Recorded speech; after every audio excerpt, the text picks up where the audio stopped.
Welcome to Seat Time, everybody, the off-road show that brings you all the results, news, and online shenanigans that make being online a good time. We'd like to say thank you to Fly Racing for their support of Seat Time. Please go check them out at flyracing.com.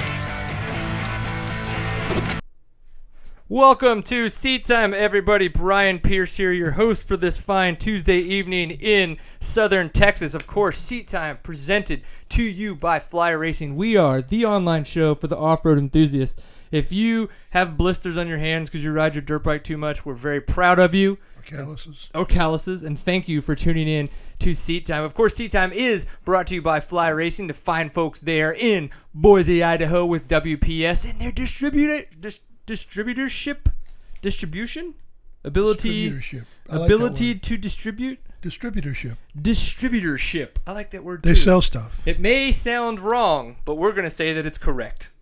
Okay. Of course, flyracing.com. You can purchase from their website. An interesting fact that we found out this past weekend while we were at the Lakewood National talking with our Fly folks is that when you do buy, so a lot of the issues people have issues with online purchasing because of the fact that they're like, it doesn't support their local dealer. And that's why for a very long time, Fly Racing did not do online sales. So what they did is you go ahead and you purchase something from their website. They do a 100-mile search. What I found out they do, because I made an order just prior to the race. And what they do is they farm it out within a region for their dealers to fulfill. So they don't do the fulfillment there at the factory. What they do is they give their dealers a chance that within 100 miles of my zip code to fulfill the order. Then if that doesn't work, they send it further out. And only if nobody that's in their dealer network can fulfill the order do they go dig around in their warehouse and look for the item. Yeah, and I thought that was awesome because that's a great way, not only for people who want to buy, they're like, I want to buy Fly, they go search Fly, they find flyracing.com, and so they're on the website, and then opposed to them having to go somewhere else to purchase it, they can buy it right there. Yeah. But then it supports also the local dealers in your area. So if you feel any kinship to your local dealer, definitely go down there, purchase it from them. But if you're online or on flyracing.com, definitely you can order it right there and know that it's at least going to come from one of your local dealers, even though it may not be the one that you travel to the most. And I'd experienced that once before with Giant Loop. Okay. Now, when I ordered some things for the Baja Rally, it was the same website and the same fulfillment process. Okay. And what they did was they farmed it out to their dealers as well. So both Giant Loop and Fly are using the same engine, if you will, to fulfill orders that are then farmed out to their dealers. I like that idea. That's very cool. So I thought that was great. Wanted you guys to know about that. Of course, our fine folks over at Kenda Tire USA. You can learn more about those guys at kendatire.com. We're going to be doing a little talking about tires this evening. One of our guests is going to be coming on to talk about Tough Like RORR, RORR. I mean, I want to say it's going to be like Katy Perry's RORR song. I don't know how else we pronounce it, but we'll go with that. So it's going to be interesting that we are going to have a tire conversation there about what they will and will not allow. But if you're going to be doing events like the TKO, things like the Enduro Cross, definitely check out tires like the Equilibrium that they have out that are kind of that hybrid tire, a little bit gummier as well. So a chance for you guys to learn, to compare. Check that out, kendatire.com. And Stillwell Performance, so stillwellperformance.com. If you ride off-road, you've ever thought about getting your suspension done, this is definitely the place to do it. Even better, you can go to all of our playlists. We do have quite a few episodes where Alan Stillwell, Mr. Stillwell himself, has been on the show. Very, very educated man when it comes to talking about suspension, even more specifically off-road, and then fine-tooth detail would be the 4CS and how much he's put into those. No need for huck valves or anything like that. This guy knows how to do it without any necessities. And he just brings it to it. So, of course, Seat Time. You can find us all over the internet. So, seattime.co is the website where we archive everything. Of course, that's also on iTunes and Stitcher for audio only. And YouTube is a great way to subscribe because not only do we put up episodes, obviously, that we live stream onto YouTube, but little videos that Steven and I put together that are fun, or maybe some things that we've worked out a couple deals with different people, find some fun products, talk about them. Those are also there as well. So let's see what else has been going on. Oh my gosh. So we do have the chat room, tlk.io/seattime is a good way for you to get in there. I noticed we've got a couple of our regulars here, which is cool and awesome. Even one guy who's pretending to work in Australia. So love the fact that he tunes in because it's like 10 a.m. over there for those guys. And then Seat Time Adventures. So adventures.seattime.co. If you've ever wanted to ride Colorado, have ridden Colorado and had a good time, or wanted to hang out with the Seat Time crew, any and all of those things can happen for you this weekend. No, you will be there. So you get the meat Papa Pierce. Steven does have a face. You'll be able to put a face to the beard and the very deep voice that barely comes out every now and again. He will be there as well, along with Jordan and her husband Cooper. And if you're worried, we can always not call Cooper her husband. She's cute, sure, but she does have a husband. And then we've got quite a few others that'll be there as well, and a couple riders that have already signed in. Don't be surprised if she. Don't be like, I'm gonna get behind her. Get and over. Her bend Get over. over. No, she's gonna take off. So that'll be fun as well. Recent happenings. Oh. So we'll cover two that we didn't go to because we'll talk about them a little bit during the episode. So the ISDE qualifier in Idaho City, Idaho. This is an event that I did back in the past, I think 2012, with Wes McKnight. Awesome event. It's going to be good to talk to Joshua Knight a little bit later this evening. He did overall the event, which is incredible. 19 years old. That's dang impressive considering how long and arduous and just it's such a tough event that is. And then the OMA in Kentucky. So round 3 of the OMA series, Stuart Baylor doing an amazing job. It's just insane that guy can come back the way he has with his different injuries and still kind of get it plated, get it screwed, get it stapled or whatever it needs to do and go back and ride and then heal up. So the $6 million man. Right, I know. One day, that cat will not have any lives left one day. I hate to say it. We'll see. But the one thing I think that Dad and I are the most excited to chat about here for a little bit at the beginning of this episode is Thunder Valley, the outdoor national that we got a chance to go to. Now, obviously, we did start a little bit later this evening, so we don't have as much time to talk about it as we probably would have enjoyed.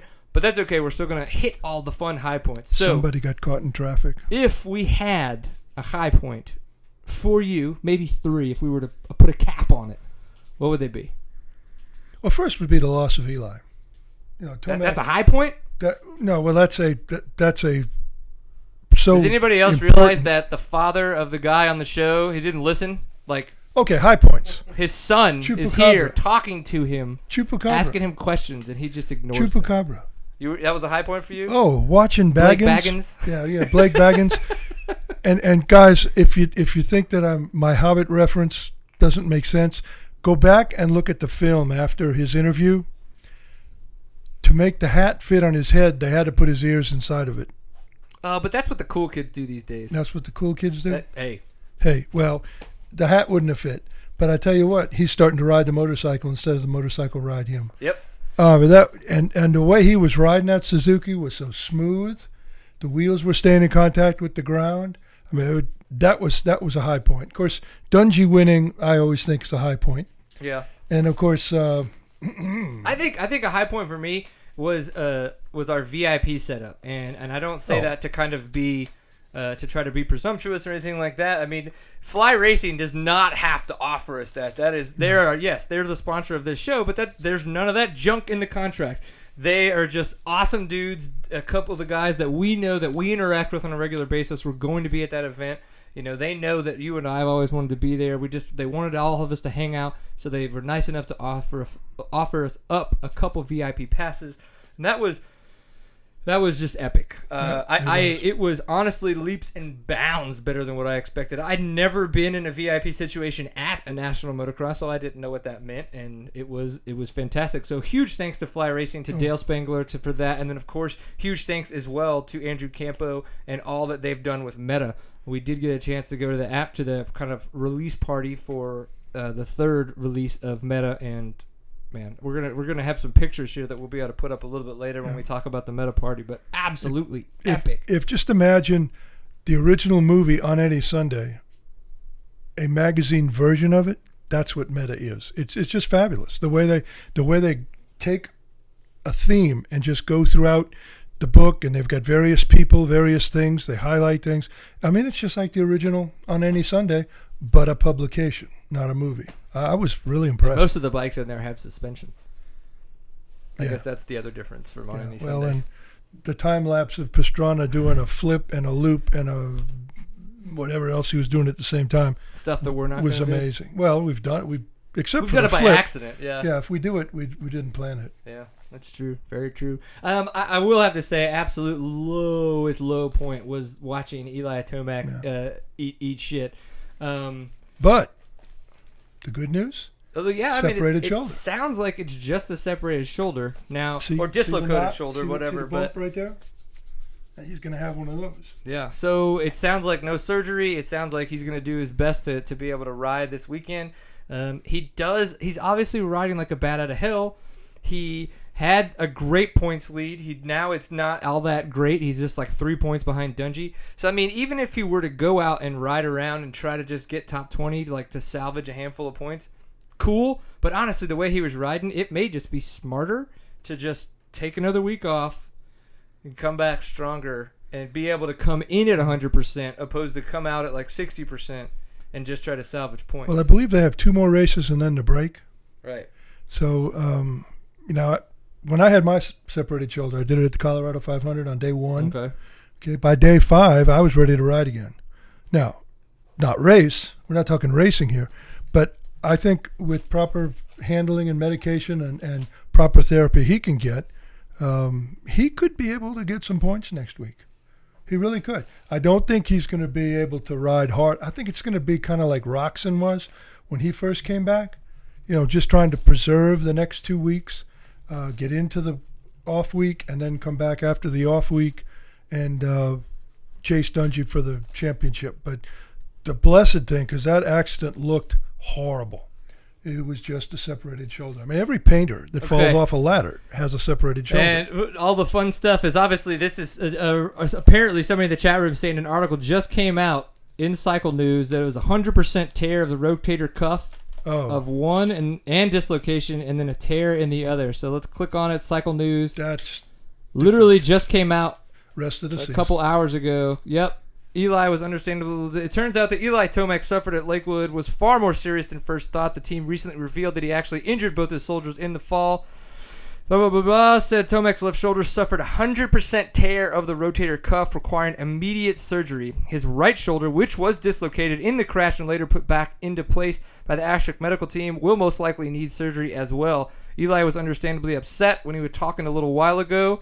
Obviously, after the start he'd had, we were all hoping for a championship run. Injuries are an unfortunate part of the sport, and this one is very tough for all of us. So, yep, there you go. That definitely sucks.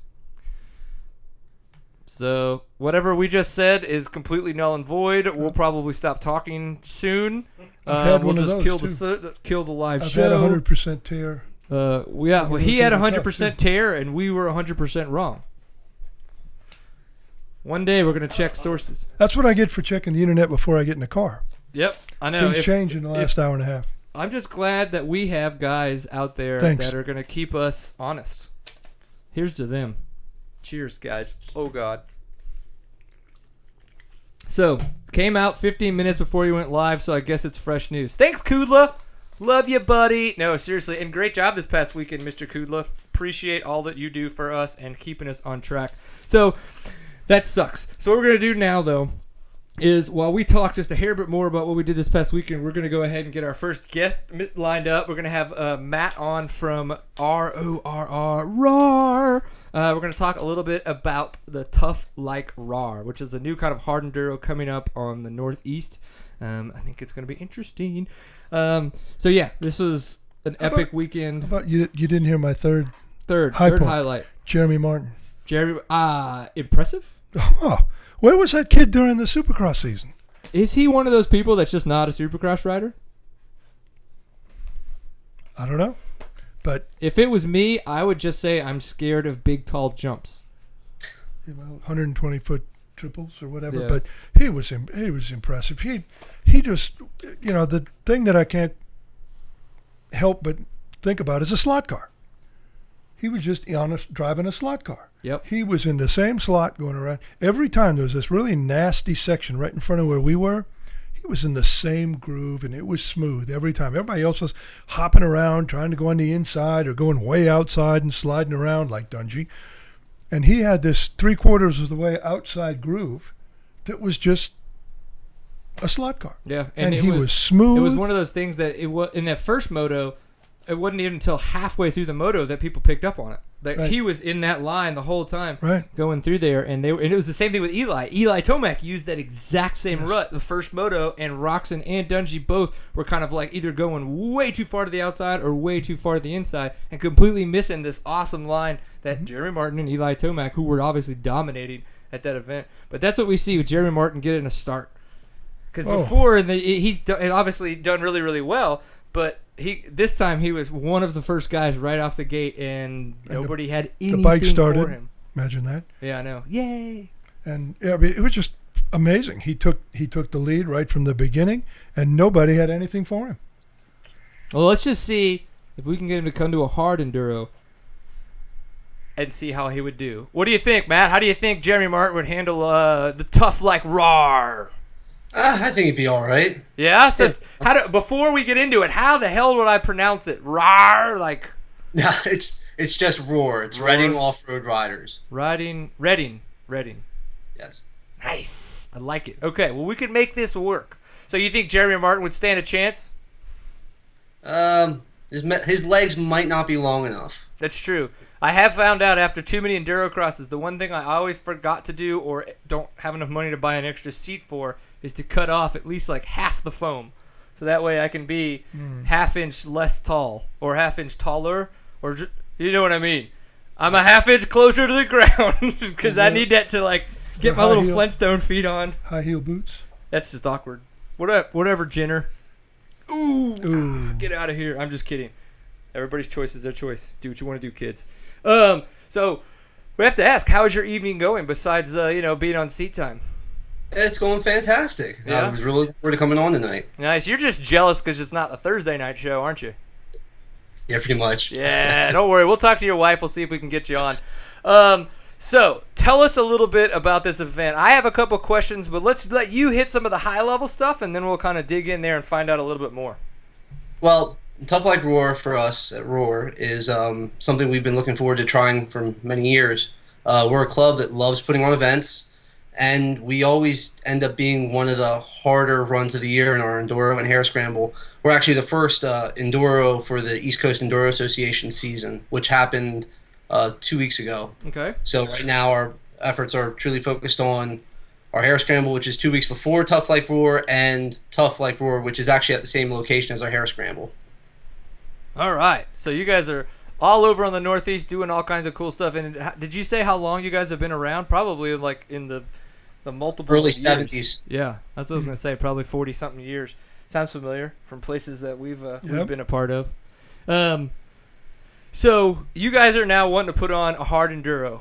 And it's something that sounds like you guys have been thinking about for a long time. So what did you guys want to pick from? Why did you choose the format that you chose? And we'll get into the format here in a little bit, but like, why did you choose to make it this way opposed to, maybe what some other people have done, or just an outright copy of some of this other stuff like that? Why did you guys go the route you have gone? Well, we have where the race is located at. It has basically two separate kind of loops we're going for. The loop I'm responsible for, it's more. I would say it's more flowing, as opposed to the other loop, which I think is more rocky. But the format-wise, we kind of thought along the lines of a little bit of TKO, but to throw in a little bit of our own variation. This way, everybody gets their fair share of riding. 2 races Saturday, 2 races Sunday if you qualify. So it just mixes it up real good, and there's going to be a decent amount of spectating, and it's going to be a lot of fun. We're working our butts off to try to get it going. Yeah, no, I think that's awesome. Half the stuff that never gets off the ground is because people just don't pull the trigger and make it happen. So glad to see that you guys are doing that. I think more of these events coming up in America is awesome, because we know watching what people click on the most is the hard enduro footage that comes out of different places around the world. So I think having more of that in the States. Romania is probably the winner. Yeah, and that's this weekend is Erzberg. Yep. So it's definitely going to be cool to watch that. Highlights, unfortunately, will be at X Games, but we'll catch all that as it happens. So this format here, you're going to have kind of the amateur stuff on Saturday that will then allow riders, or obviously if they qualify, to make it into the events on Sunday, kind of in that TKO, that knockout kind of format. Well, the way it works is we're not giving the pros a break either. Okay. The pros have to race both races on Saturday, just like the amateurs. And the way it's going to work is The first race, you're going to line up based on the way it's going to be all the riders in your class lined up, just like a hare scramble kind of would be, and you're going to go in the top half of each class, with the exception of the pros. So the top half of 45 plus A, B, and C will advance to Sunday based on their times combined from the first and second race on Saturday. Okay, and then. So the two races that you guys are going to have on Saturday, I noticed you said one was probably a little bit more speed, one was a little bit rockier. So like what, like 4.5 miles? I think I was reading on your flyer per each. Yeah, they're about four plus miles. Okay. Basically, we have certain parts we have picked out where we're going to add in extra stuff for from my half is actually going to be the first race on Saturday. So for the Sunday's event, I'm going to be adding some more difficult parts in, some extra hill climbs, some extra rock gardens. There's one spot that I'm really excited to see how it turns out. We're riding on the back side of this ridge, which is on basically there's a cliff on the one side. We call it the swimming hole. It's a really big pond up there, and it's kind of like out in the middle of nowhere, and it's just bony and rocky, and it's pretty sweet. It ends up coming out to this peak point towards the end. And you can just see like all the land laid out underneath you towards the finish line. It's pretty cool. I'm really looking forward to finishing that out. Yeah, no, that does sound really epic. And what I like about all the footage that we see out of the Northeast is all the terrain. Yeah. And that's one of the big things, like, say, J-Day. You watch that footage, and it's all that browny dirt and the way that it's just, it just makes you want to ride. Because of the glaciers that dropped all these rocks of various sizes, it's a rocky terrain as well. So you sound like a scientist just now. That was well. awesome. No, that's good. I wouldn't have been able. I wouldn't have been able to drop that bomb because of the glaciers. I would have just been like, "There's rocks," because of the ground has rocks in Well, it. they used to have mountains too, but the glaciers dropped all kinds of stuff, right? I mean, you can find some big rocks you can ride over if you want. What do they call them? Erratics or something? The huge boulders just sit there. There's no reason for them being there. They're just there. The reason they're there is for races like this. Yes. Do you have any of Where's those? the trail go? Do you have them going over any erratics? Well, actually, a lot of the ground is reclaimed quarry. Like they're coal mining, so everything was dug up and pretty much just dropped, and trees and whatnot grew where they are now. So it's gonna be pretty extreme. We look at it as more of a harder version of RORR, of our hare scramble. Okay. That's the way we look at it. So that's basically the name that we came up with, and we're going with it. And our goal is to not destroy people's bikes. It's to put on a difficult race that everybody has a shot in, and it's going to be a blast. And we hope everybody comes out and enjoys it. Spectators, everybody. Right on. So then we go through our kind of Saturday races. Now we move to Sunday. It sounds like there's going to be 2 more races on Sunday. So race number 3 is a combination of the races, race 1 and race 2, with the harder stuff added in like you were talking about. Now, is there a 4th race, or to just kind of get that off? So what happens is we tally up the times from the first 2 races on Saturday, and the top 50% of 45 plus A, B, and C advance. The pro riders, we have the choice of, like, if they pull off or for a decent reason, I'm sure we'll discuss at a later point. But if they don't put in a satisfactory effort on the Saturday races, they're not going to be allowed to race on Sunday. We want to put them to put forth their best effort for the spectators and for the sake of the event. So then what happens on Sunday, the first race, it's half of those people and all the pros, they go out, they race, and based on whoever the top 50 are will advance to what we're calling the Tough Like RORR. Sunday's first race will be 2 laps. So then after those 2 laps, it's whoever's the top 50, and then those top 50 then compete in the last race on Sunday, which is going to be 3 laps long. Okay. You know what I have to say? I like it that you want the pros to race on both days, but I'll be honest, you probably got to give them some incentive. So either A, how they do, like, say they're on Saturday, you have your first 2 races. What you do is you have kind of a pseudo winner or a pseudo top 3 of Saturday. So and then there's a specific part of your purse. Either A, a specific part of your purse goes to pay those top 3. So that way they racing for first place is $500 or something, then maybe like 300, then 200, whatever, like, something like that. Or it gives them, if they're first, second, third, fourth, fifth, it gives them a significant advantage over everybody else versus more so than just like a gate pick. Well, what are your plans though to encourage them for Saturday? You said you've given it some thought. What are you planning on doing, or do you know yet? Well, the whole Saturday thing, it's just the way we discussed it. It's like with the TKO, for instance, the pros don't have to race Saturday as far as I understand, and we're trying to give all the guys that are really good, but they're not pro level. There was a guy I know that came down from the ECA, Brian Searfoss, that raced at TKO and qualified for Sunday, but he had to race all through Saturday to get to the Sunday race. And we're trying to make sure everybody has an equal footing, especially for the top guys that are considered pros. So even we consider anybody AA regional or AA national would be able to sign up for pro. So we're trying to make sure everybody has fair footing. No, I understand that. Yeah, I think that's a good idea, and trying to figure out some kind of incentive on Saturday would probably be the way to get them to be more okay with that. But, I'll let you deal with the pros. I'm just going to be the guy that drinks beer and talks about it after the fact and beforehand.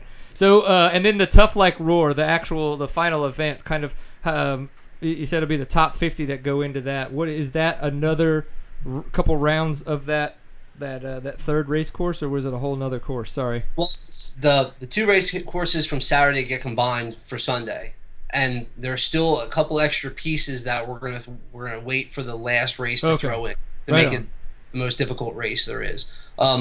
The other races, basically the way we're also going to have some of our sponsors are throwing in some prizes for the amateur riders for incentive to see based on how they place. We have some other great things going on, like beta test rides and Sherco test rides after Saturday's racing. We also have Task Racing. It's a lights company. Yeah. You can actually go to their website and sign up to ride using their lights at night. You have to bring your own bike. Basically, the lights will hook up the same way as a GoPro would, and you can run on a course using their lights to test them out. So we have a lot of fun stuff for people to do between the action of Saturday and Sunday.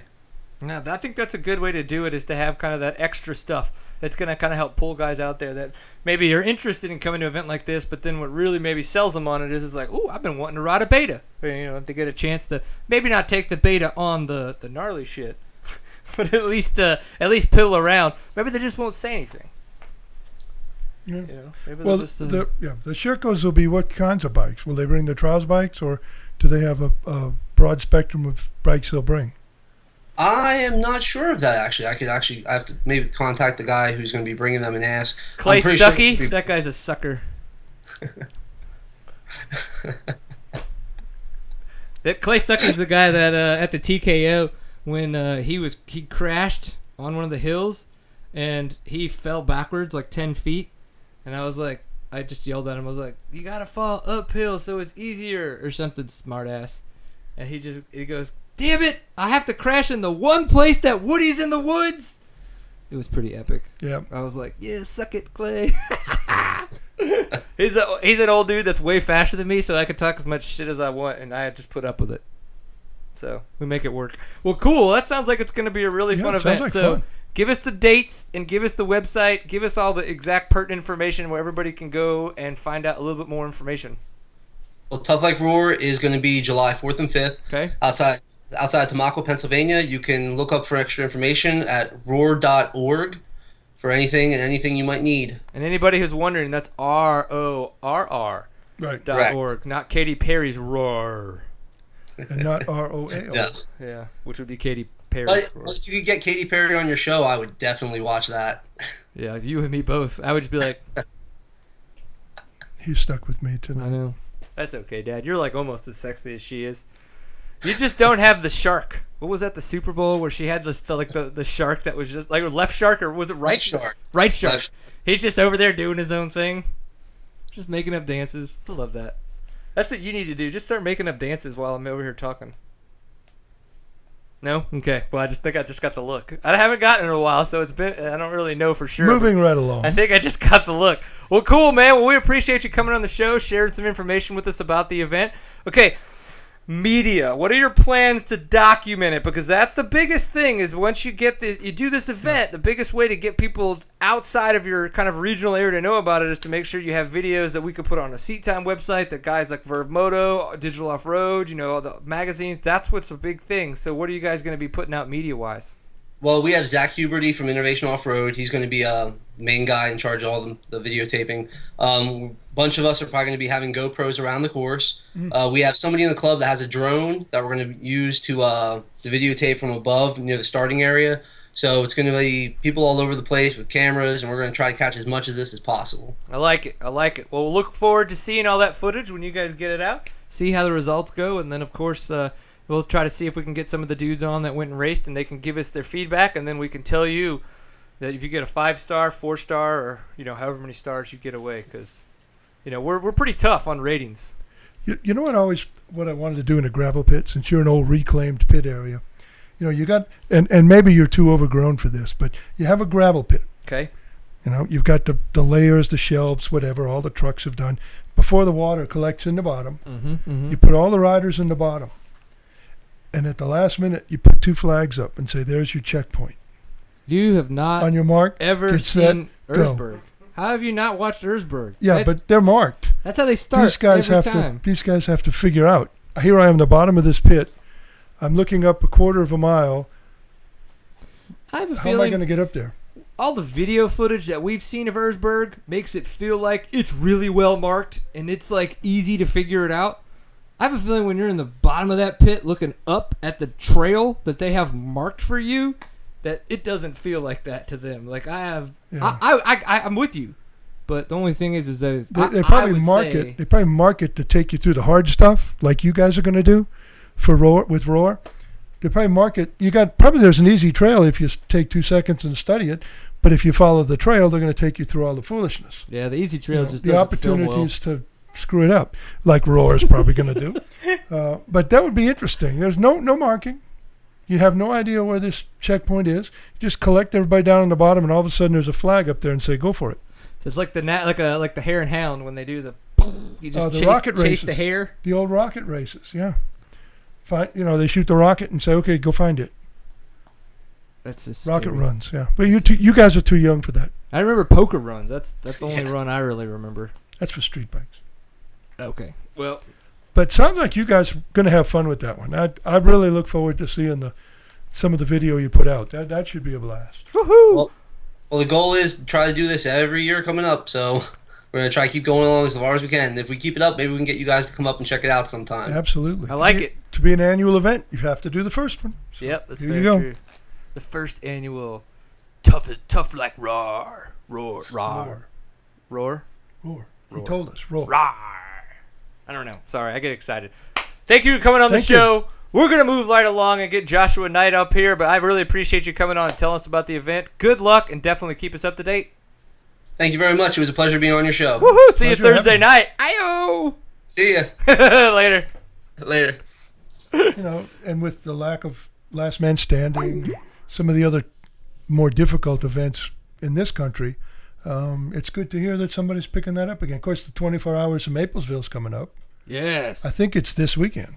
If not this weekend, it's next weekend. But that's always an impossible race, and some of the guys do it Ironman. Yeah, but that's not the one thing that the only difference there is from footage I've seen and from talking to people, I've never done the event. Is it doesn't have the technical aspect of what kind of they're trying to create with these hard enduros. Like when Last Man Standing started, I mean, literally like the third year where they were like, we want one damn person to finish. And you know what they got? They got one damn person to finish. Yeah. David Knight tried, and he throwing up out of his open-faced helmet down the road, and Tadej Bezuzak pretty much put his stamp on being a badass that year. But you've seen those trails. I mean, that area down in Maplesville, they've been riding on it's tough as shit. Been riding on for 40 years, and it's all clapped out. So, I mean, even every mile is a challenge on those rocky, rooty uphills, downhills, off-camber hills, mud holes, et cetera, et cetera. Yep. So anybody who can do that for 24 hours is a man. More of a man than me. Or a woman in the case of the female classes. Yes. They're a Jenner. So one question that I forgot to ask to Matt that I think I kind of have a little bit of an answer is on the RORR part. So the Tough Like RORR with the tires. From what I understand, there is no trials tires allowed. And some of the hybrid tires as well will not be allowed. So if you have one of the prototype stickies, that may be good. But if you have one of the equilibrium stickies, that may not be good. Now, obviously, the best way to get the answer to your question is to reach out to the club, and we should have asked that on the. I did talk to them a little bit before that, and what I got is that tires like the equilibrium will not be allowed. That kind of sucks because it's events like this. I feel like they were just like they were born for. But if you're interested in tires like that, definitely check out kindatire.com and learn more about what you should be running at an event like this, even if they won't let you. I think that's the way to do it. Just show up and be like, you know what, Kinda Tire USA for life. I'm running it. Yeah. You think that'll work? I want a new set of Parkers. Oh, you heard it here first, folks. All right, so before we lose him, because he's 19 years old, the dude could fall asleep on us at any time or decide to go out with a bunch of chicks and stay out all night. Either one's definitely a possibility. We're going to talk to Mr. Joshua Knight. So is it Josh or Joshua? What do you prefer, sir? I don't care. You like it? You're easy. I go by Josh most of the time. Nice. Yeah, I kept referring to you as Josh. I think you were Josh on Facebook, and then all of a sudden when we friended each other on Skype, because that's always the cool thing to do, it was Joshua, and I was like, oh man, now I'm confused. I don't know which route to go. It's just as long as it's not JK. Right? Yeah. My full name's Joshua, but I go by Josh. I like it. We'll go with Josh as well then. So, dude, congratulations on overalling the qualifier this past weekend. How did that feel? It was awesome. I had a really fun time. I love that race, and that's kind of been one of my goals or dreams to do. So I had an awesome time. Right on. So all the times that you have qualified before, you've never overalled the event that you qualified from? No, I've never won the whole thing. I've won my class before, and my best finish was 3rd on day 1 last year, but no, I've never overalled the event. 3rd last year? That's not too bad either. Yeah, I know, 3rd overall. And that 3rd overall last year, was that when you won your class? Yeah, this year was the first year that I raced E2, which is the 250, 2-stroke, and 450 class. Yeah. But in the previous 3 years, I've raced E1 and qualified and won every day that I raced that class. But this year, I decided to race 250, 2-stroke. Yeah, and the E2 class is kind of the... Sometimes it changes. People jump around sometimes, but the E2 is kind of the more competitive class. Am I correct there? Yeah, I guess you could say that because it's a class of 450 would ride or a 250 that it is it's a very competitive class. But yeah, guys race different classes every year, 250Fs or whether it be a KTM 300 whatever, but the E2 class is usually always the largest and has a lot of competition in it. Oh, yeah. So I had a fantastic time when I was up there competing at that event, and I have to say, I can only imagine what the terrain that you guys had looked that much more epic. We may have just lost them, but we're going to see here. So we'll talk about it. So when I went up there with Wes, they kept saying, just make sure, just pray that it doesn't get muddy, because there have been times in the past when it was a mud run, but some of the hills are so steep that it's just almost impossible to ride. But of course, then what you're gonna do is the terrain that they had just looked to be absolutely epic. So that's kind of one of the things that I wanted to talk to him about, is to kind of see like, holy crap, What would you consider that 2-stroke or 4-stroke terrain? I rode it on a 2-stroke and I loved it. I had a blast on it. Now to say that I would prefer the amount of time I have on a 350 right now, I'd rather go ride it on 300. Like, just because I kind of would feel probably more comfortable. Unless it's muddy. Yeah, unless it's muddy. But it's very Colorado-esque. Oh. I would say there's more pine trees. Where, in Colorado you seem to run across more aspens. And though there are pine trees, it just doesn't seem to be mass amounts. It seems to be like it kind of intersperses with I love the smell of riding through those mountain forests. Yeah. That smell, how do you concentrate on racing when you're... I'm sorry. That's the adventure coming up later this summer. Exactly. Yeah. So, Josh, did we get you back? Yeah, if you can hear me. We can hear you. You sound sexy, but you look horrible. But that's okay. That's just because we don't have your video.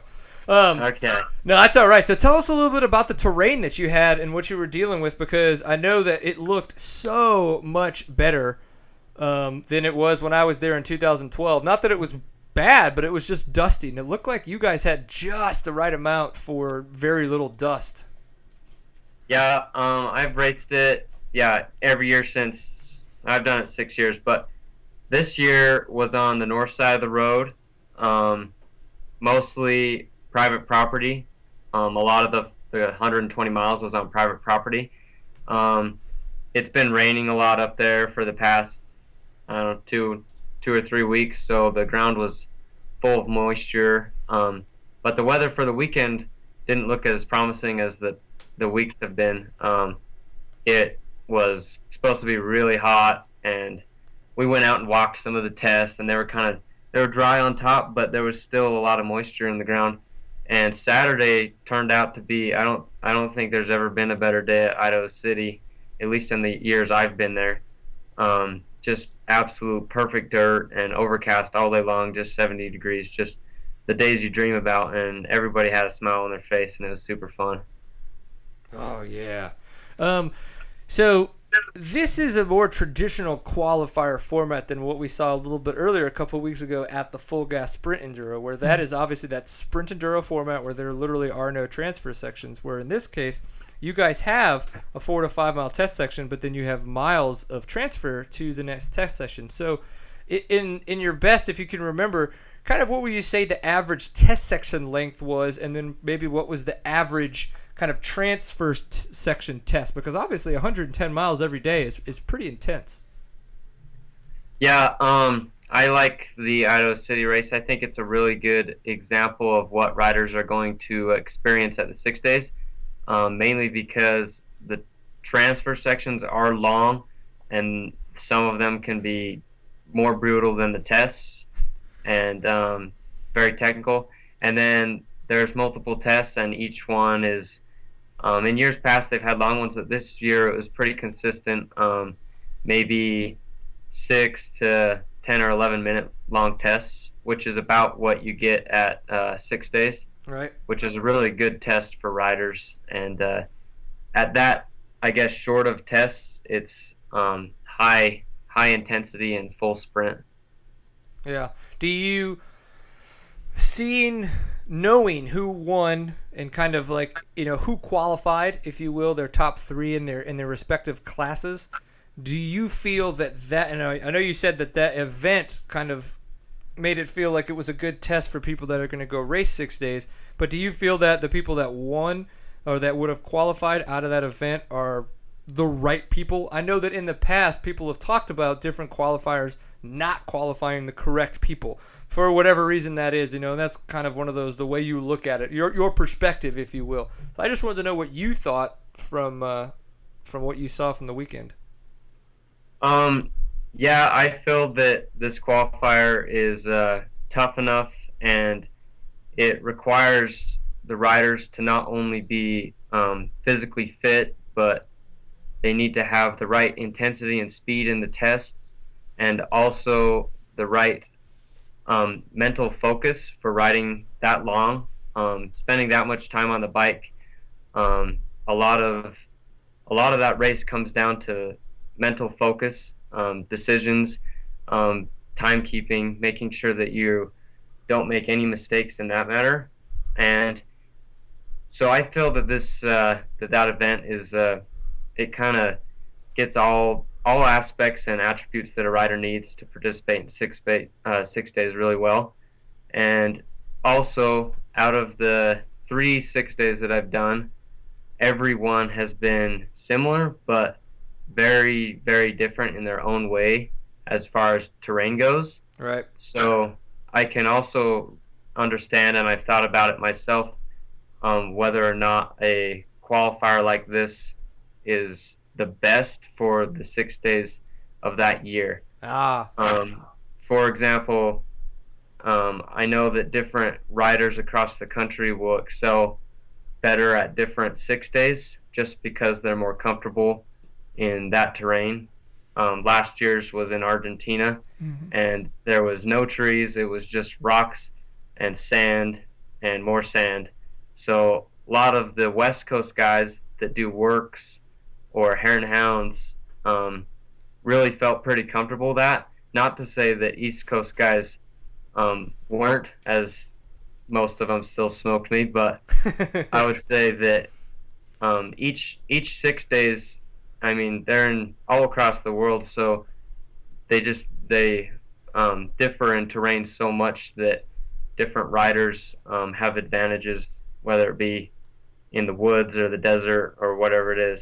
Right on. So Yeah, that's one of the things that like Idaho Joe and I have talked about. That it's the Idaho City 100 is an epic race, and if anybody's thought about it, go to it. Like when it happens, it's a race you should do. You don't even need to treat it like a race. The terrain is amazing, but to your point, that's one of the things Joe and I have talked about is we wish there was an easier way to move those kind of qualifiers around. The problem is clubs. The guys that put on the Idaho City 100, they know how to put on a qualifier.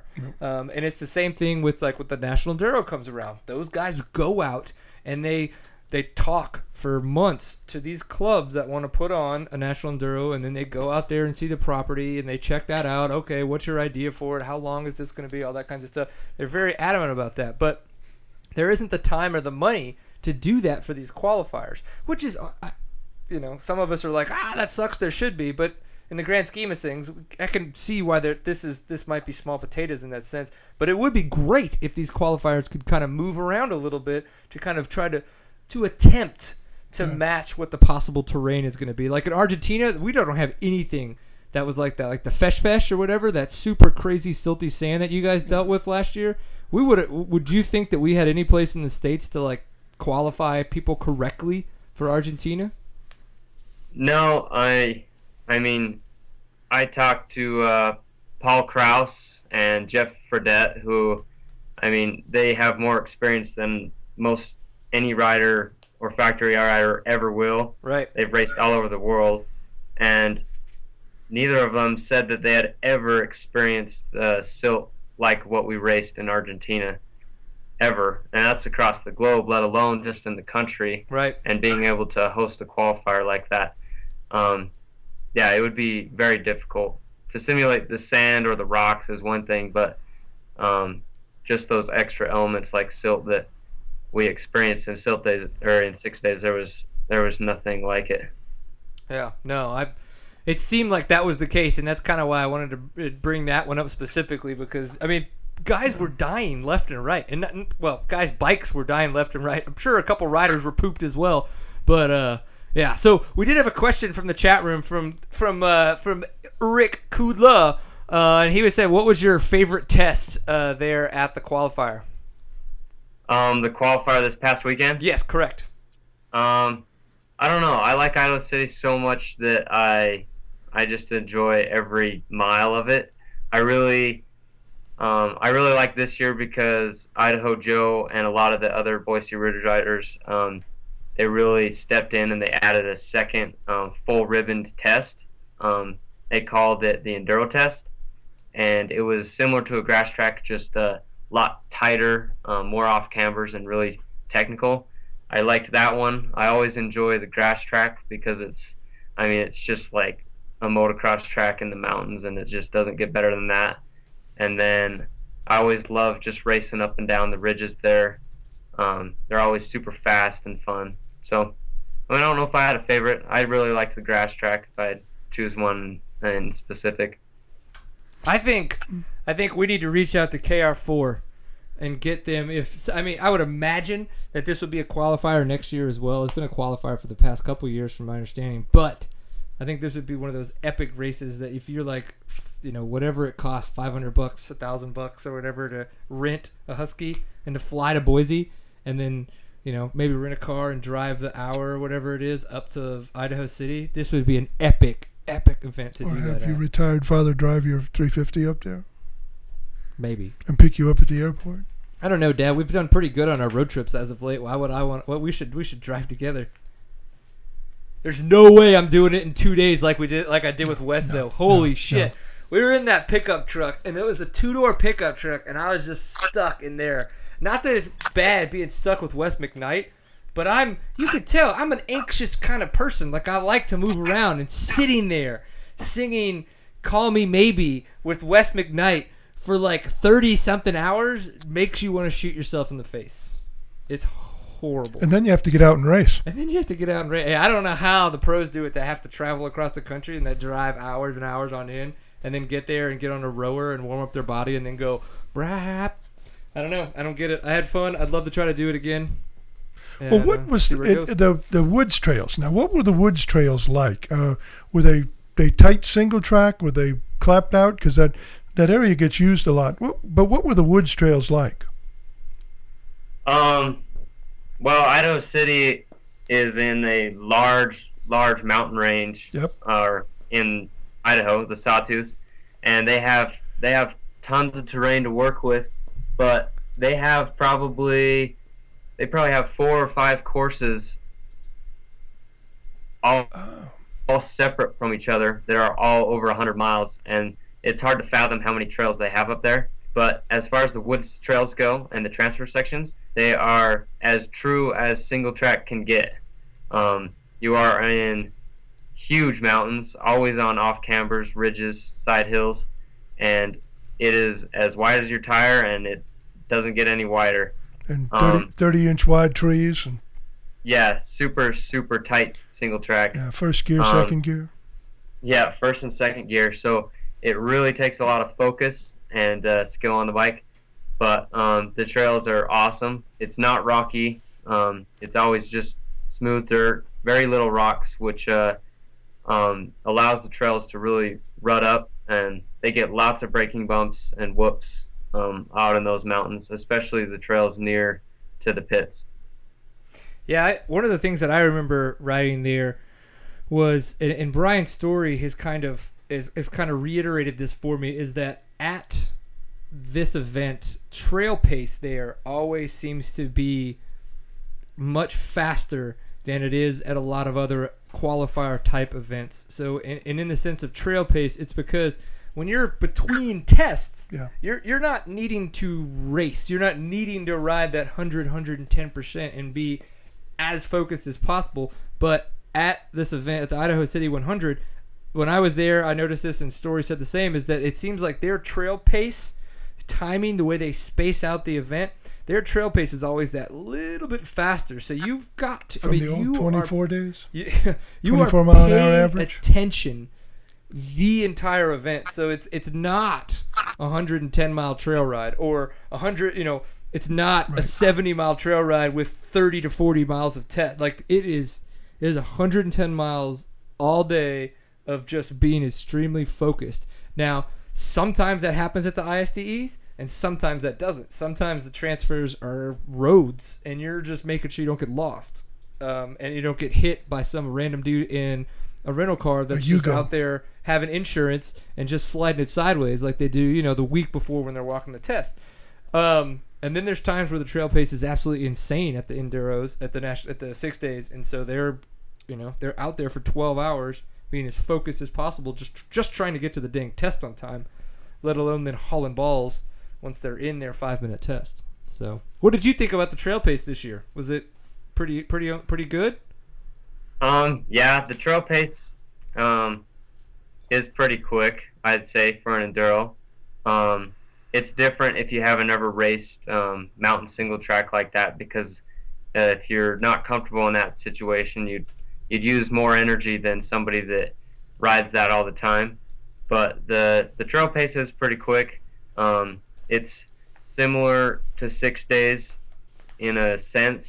6 days always is a mix of everything. Wherever you go, you might have a section that's all road, like you said. Some sections are all virgin. 6 days, usually there isn't any surprises as far as super tight sections.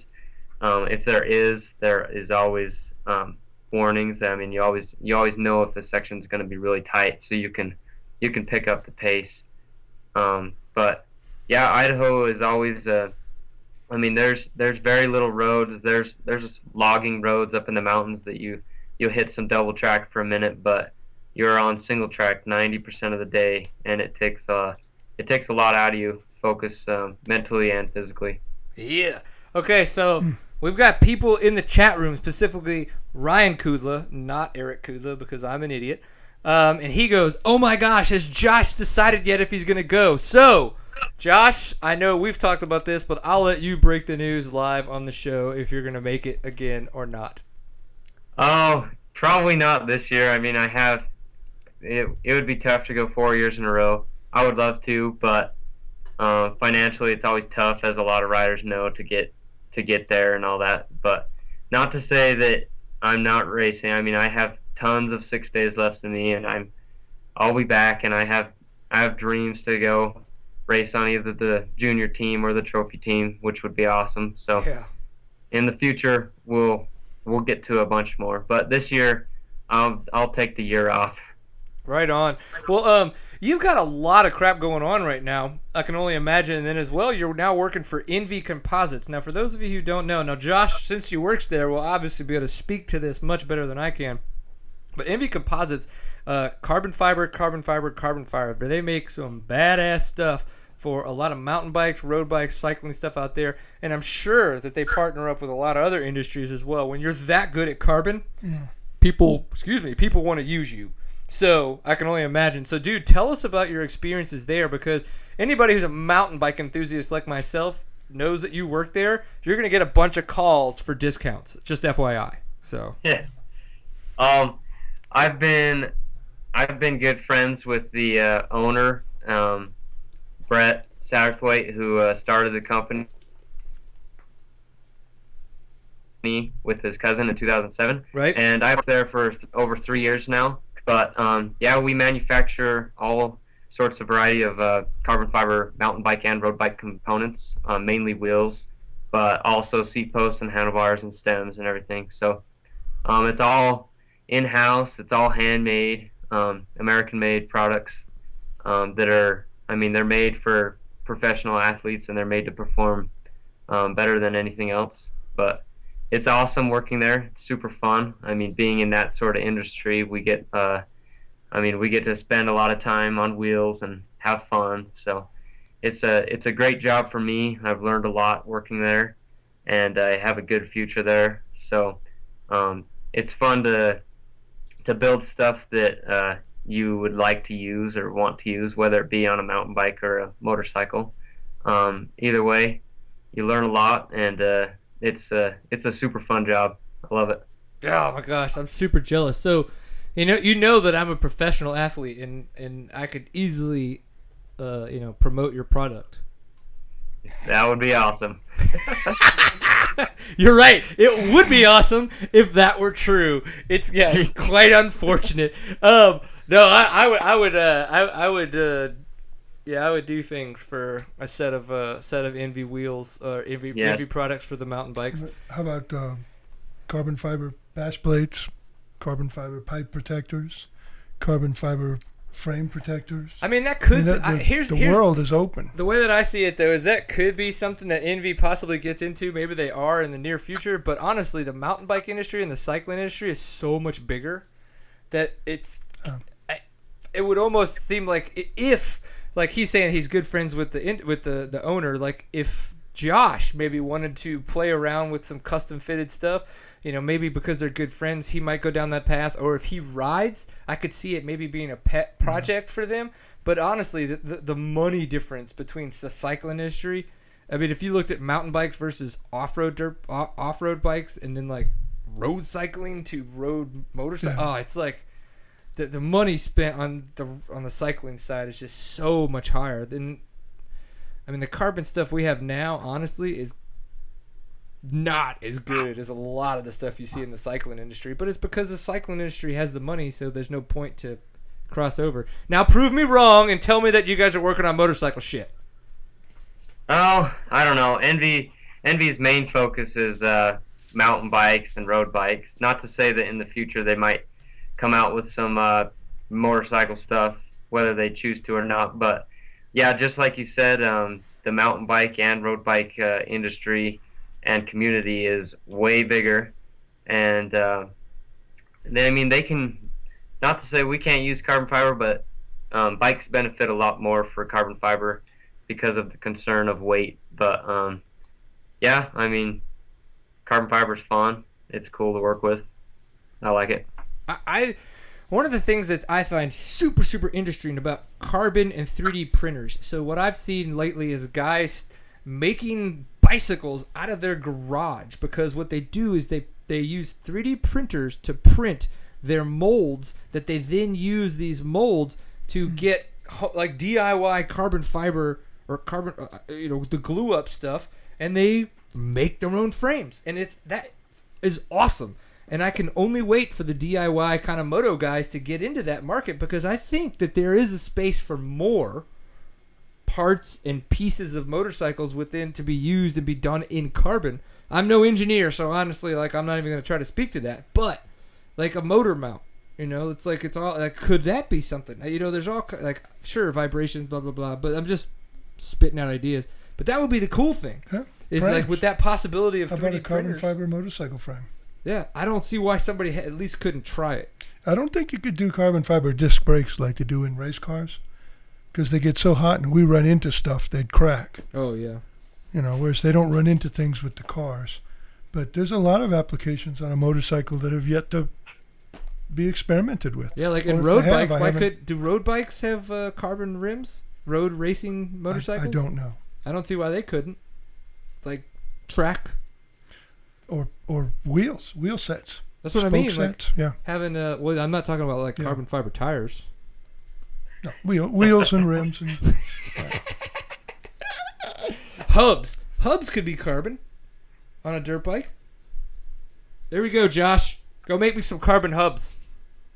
Will seat do. pans. Yeah, I better see some Instagram posts tomorrow tagging Seat Time, being like, here's Seat Time's carbon fiber hubs for his dirt bike. Envy's now entered the market. That would be crazy. Yeah, it That would would. be fun, though. That's it. I like it. It doesn't say no. He just goes, that would be crazy. Yeah, that would be great. Exactly. All right, Yeah, dude. that's You have a career in marketing ahead of you. Yeah. Crazy's good. That would Let's be go great. with it. nice. Well, thank you. Oh, Thank you guys. apparently, so here we go. If you guys want to try the video again, I guess his brothers were hogging all the bandwidth. So apparently your brothers were making sure that your video couldn't go on the show tonight. Probably. You know what you need to tell them? You need to tell them, guys, I'm way better looking than you, and that's just not fair. Yeah, that's what I should tell them. That'll fix it. I know. We make it happen. Yeah, now we're getting bogged by both Kudlas that tell in the chat room that now Mike Knight, I would assume that is your father, has taken care of it. And I'm like, I can only imagine that Josh's brothers are now tied up in the basement, like, for hogging all the bandwidth, and it's like Mike Knight's like standing over him with the phone, like calling the Kudlas. You get his face back on there. Unplug the computers. Yeah, right. Here, I don't know. hit the button. Let's see if we can get you back on. Apparently your brothers have died over this, so It's his button. it's your button on your side. Hit it. Let's see what we get. Turn off video. Or turn on. No, turn on video. I can't find it. Oh, Sorry, we've still got a cool picture of you. yeah. Looks better than me. Good form, Click by the our way. video just to see it twice, just to see what happens. Yeah, turns ours off. Turn it back on. All right. Well, you still sound great, so that's All right. that's amazing. And your Good enough. information Sure, was the even ladies better. will be all hot and bothered, ready for Thursday night. Well, cool, man. Well, congrats again on doing a badass job. It kind of Oh. sucks that the year that you overall is the year that you're not going to be able to make it, but obviously now you know that all the work and all the hard work that you're putting in is paying off, because what you've seen is you consistently growing stronger, faster, and your badassery level Built is your easily portfolio. closer to mine, which that says a lot. So just glad Yeah. to have that I happen. mean, yeah, I'm I can excited. hear you. I mean, it's all learning. I mean, I'm slowly getting better, but Well, if you're Yeah, not going to make the 6 days, what other exciting things are coming up for you in the next couple of months? Saving money. And saving yeah, money. saving money. Maybe working. But, what other Yeah. events what's coming up for you in the future? Oh, I have been just racing this year kind of for fun. I mean, I trained a lot last year for 6 days, and then this year has just kind of been doing the races I want. I haven't really chose a series to chase points in. I also have just working, having fun for the summer. I have plans to serve a LDS mission in October, so I mean, I got a lot going on this year, but mainly just riding motorcycles for fun and hanging out.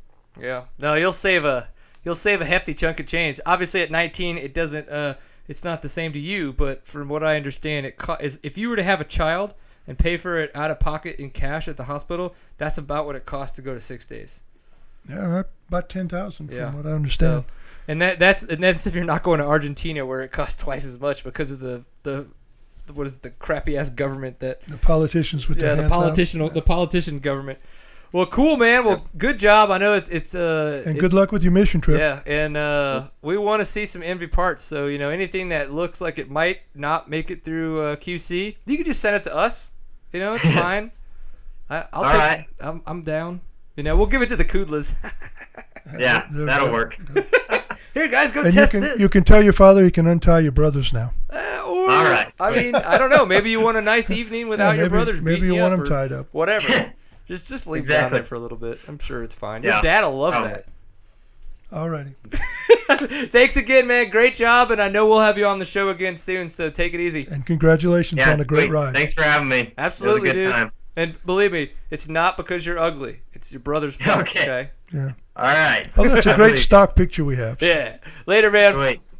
All right. Thanks. Bye-bye. Peace. So we didn't get a chance to put up some of the meta pictures. So did you get a chance to put those into the dealio? We're grabbing them right now. So as we were talking about, we were at the meta release party, and where this was at is at Erico Motorsports. What a wonderful And this place has, not only do they do custom motorcycles, they have your typical off-the-shelf motorcycles, and it's an entire shop as well, right? So, but the custom bikes that they have was insane. So, of course, one of the cool things is that it was sponsored by Ratio Beer Works. They're in Denver, so we had free Domestica and free IPA beer on tap all night. Halfway through the evening, I literally see a keg getting rolled in, and I'm at the tap at the time when I see it kind of out the corner of my eye, and I just look at the guy pouring, and I'm like, really? He looks at me. He knew exactly what I meant. He's like, yeah, y'all are drinking a lot of beer. I was like, Well, there were a lot of y'alls there. No, There were a lot of people there. Were there. a lot of people. 100, 150 At least. minimum. Yeah. Yeah. So the fact that Ratio Beer Works brought in some free beer for all, I mean, I don't know if it was free. It was free to us. Meta might have paid for it, whatever it was. Ratio Beer Works had some great beer. So if you're in Denver or see a chance for you to pick up some of their craft beer, definitely check it out. It was fantastic. You've got to go to that shop. Denver, go to Erico Motorsports. It was so beautiful. Just as an experience, it looks like off the street. It looks like you're in this dingy alley, in this old Triumph shop from the '60s. Is just kind of hanging out with old timey lights and old timey signs, and there's bikes out front, and there's all kinds of different things.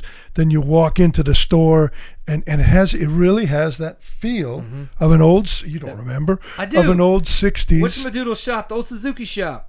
Yeah, like Adam's Adams, Suzuki shop thank in you. New Orleans. Yes, indeed. Just bikes everywhere, every kind of bike, every kind of supply, every kind of gear, every kind of anything you could ever want, just kind of mumble jumbled all together, dirt on the floor, grease on the employees. But that's what it was like in the 60s. The difference was all the gear and the equipment was beautifully organized. The bikes and the floor were spick and span, and yet it still had that feel and smell of an old-time motorcycle shop that I used to work in. It just took me back 40 years. I loved it. Yeah, Erico Motorsports. And what's even funnier is you guys, we've tried to have him on the show quite a few times. It's just literally never worked out. But our good friend Jeremiah Scratch Stone, so he's a big mountain bike friend of ours. He's been around the scene for a long time. We've raced dirt bikes with him and everything. He actually worked at that shop when he lived in Denver. And so I'm knowing that he had worked at some shop. And I text him. I'm like, hey, have you ever been to Erico Motorsports? That's where we are tonight. And the text message I get back is like, holy crap, that's where I used to work. Tell all these people I said hi. And I was like, oh, God, here I go. So I'm walking around trying to find all these people. Scratches, hi, Scratches. And they're like, oh, Scratch. Like, it was just so cool. I'm in Denver, and I'm in the shop that my buddy used to work at during the recession when he was up there in Denver. It was just like, it's kind of weird that all these people, like, I had this intimate, like Kevin Bacon, 6 degree of separation kind of thing going on. So it was interesting. But yeah, and But then no dirt bikes. Yeah, No dirt no dirt bikes, but then the custom bikes that they had, and I won't be able to tell you what any of these are, but just so that way we could go through a couple of these guys. Which one you got first for us, Steven? So this bike is one that somebody's going to actually ride across the Trans-American Trail, I believe. And yes, it was built specifically to be one of the most uncomfortable bikes possible to do this trip on. And so that's why you look at it and you're like, oh my gosh, it looks horrible, like to do that kind of a trip. And from what I understand, that's the idea. Now they could have been pulling my leg or whatever, but there's always that. And it does. And that's say, an R. If you're looking at I believe that's the Yamaha. I can't Yes, see the that picture is. very well. That is a 350cc Yamaha R5 motor. So that is not something pulled out of a Banshee. That's an old-timey R5 350 two-stroke twin Yamaha motor. It is the original frame. What they did was they modified the swing arm to fit the frame. You know, it has the linkage suspension in the rear, modern forks, of course, sticking out the front. I was trying to figure out what the bike would be good for until we talked to the people about what they're going to do with it.